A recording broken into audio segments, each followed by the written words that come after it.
আচ্ছা, কখনো কি এমনটা মনে হয়েছে যে অনেক খেটেও আর ট্যালেন্ট থাকার পরেও সাফল্যের পথে কি যেন একটা আটকে দিচ্ছে? আজ আমরা ঠিক এমনই একটা বিষয় নিয়ে কথা বলবো, যা হয়তো সবাই যা ভাবে তার থেকে একদমই আলাদা। চলুন আজ একটু গভীরে গিয়ে দেখি কিভাবে একা থাকার এই শক্তিটাই আপনার সাফল্যের আসল চাবিকাঠি হয়ে উঠতে পারে। দেখুন, এই প্রশ্নটা কিন্তু আমাদের সবার মনেই ঘোরে, বিশেষ করে যারা জীবনে বড় কিছু করতে চায়।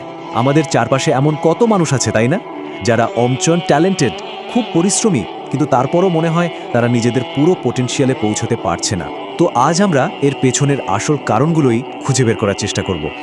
আসল সমস্যাটা হলো আমরা এমন একটা সময় বাস করছি যেখানে চারপাশ থেকে শুধু আওয়াজ আর আওয়াজ, একটা ডিস্ট্র্যাকশনের বন্যা বয়ে যাচ্ছে।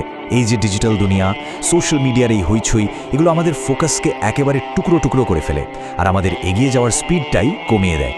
একবার শুধু ভাবুন তো, এই যে ঘন্টার পর ঘন্টা ধরে স্ক্রল করা সোশ্যাল মিডিয়া ফিড, ফোনের টুংটাং করে বেজে ওঠা নোটিফিকেশন, আর তার উপর এই যে একটা অদৃশ্য চাপ, সবসময় সবার সাথে কানেক্টেড থাকতে হবে, সবসময় অন থাকতে হবে, এই সব কিছু মিলেমিশে এমন একটা ঝড় তৈরি করে যেখানে শান্ত হয়ে কিছু ভাবা বা নিজের ভেতরের ক্রিয়েটিভিটিকে খুঁজে বের করাটা তো প্রায় অসম্ভবই হয়ে দাঁড়ায়। তাহলে প্রশ্ন হলো, এই কোলাহলের বিরুদ্ধে লড়ার জন্য আমাদের হাতে অস্ত্রটা কি? মজার ব্যাপার হলো, এর উত্তরটা কিন্তু আমাদের চোখের সামনেই লুকিয়ে আছে।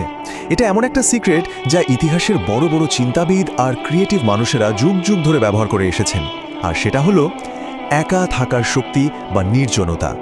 হ্যাঁ, কথাটা শুনতে একটু ধাক্কা লাগার মতোই, তাই না? কিন্তু এটাই কিন্তু আমাদের আজকের আলোচনার একদম কেন্দ্রবিন্দু। তবে ভুল বুঝবেন না, এর মানে কিন্তু সব কিছু ছেড়ে ছুড়ে দিয়ে একা হয়ে যাওয়া নয়, একদমই না।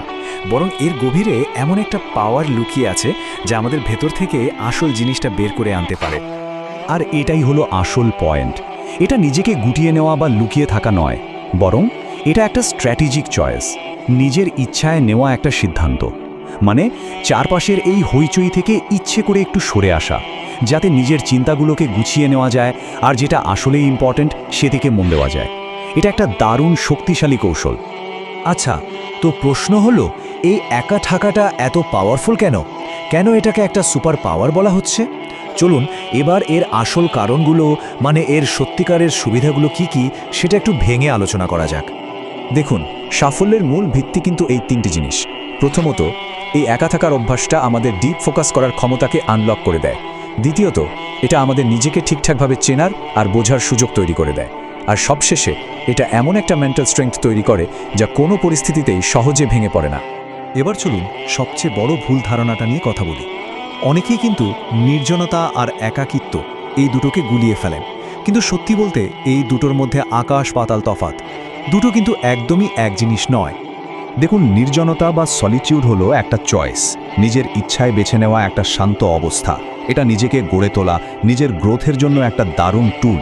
আর অন্যদিকে একাকিত্ব বা লোনলিনেস হলো একটা কষ্টকর অনুভূতি, একটা বিচ্ছিন্ন হয়ে যাওয়ার ফিলিংস, যা আমাদের এগোতে বাধা দেয়।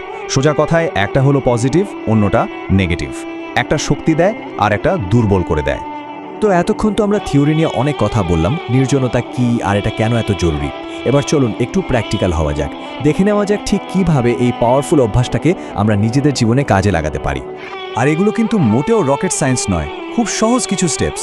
যেমন, নিজের ক্যালেন্ডারে প্রতিদিনের জন্য কিছুটা একা সময় বা মি টাইম ফিক্স করে রাখুন, কিংবা মাঝে মাঝে ডিজিটাল দুনিয়া থেকে একটু ব্রেক নিন। একা একা হাঁটতে যান, বই পড়ুন, বা চুপচাপ বসে শুধু চিন্তা করুন। আর হ্যাঁ, নিজের ফোকাস সময়টাকে বাঁচানোর জন্য না বলতে শিখুন।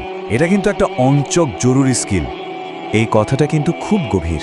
সাফল্যের রাস্তাটা বেশিরভাগ সময় একাই হাঁটতে হয়। তার মানে এই না যে কেউ সাপোর্ট করে না, বরং কারণটা হলো স্বপ্নটা একান্তই নিজের। আপনার ভিশনটা একদমই আপনার। অন্যেরা হয়তো পাশে থাকবে, সাহস যোগাবে, কিন্তু আসল পথটা তো নিজেকেই তৈরি করতে হবে। আর সেই পথের ম্যাপটা খুঁজে পাওয়া যায় ওই একা কাটানো মুহূর্তগুলোতেই। তো শেষ করার আগে একটা প্রশ্ন রেখে যেতে চাই। নিজের সবচেয়ে বড় লক্ষ্যগুলো পূরণ করার জন্য কোন জিনিসটার সাথে আপনি একা সময় কাটাতে রাজি আছেন? সেটা হতে পারে কোনো চিন্তা, কোনো প্ল্যান বা কোনো কাজ। একটু ভেবে দেখবেন, উত্তরটা কিন্তু আপনার ভেতরেই আছে।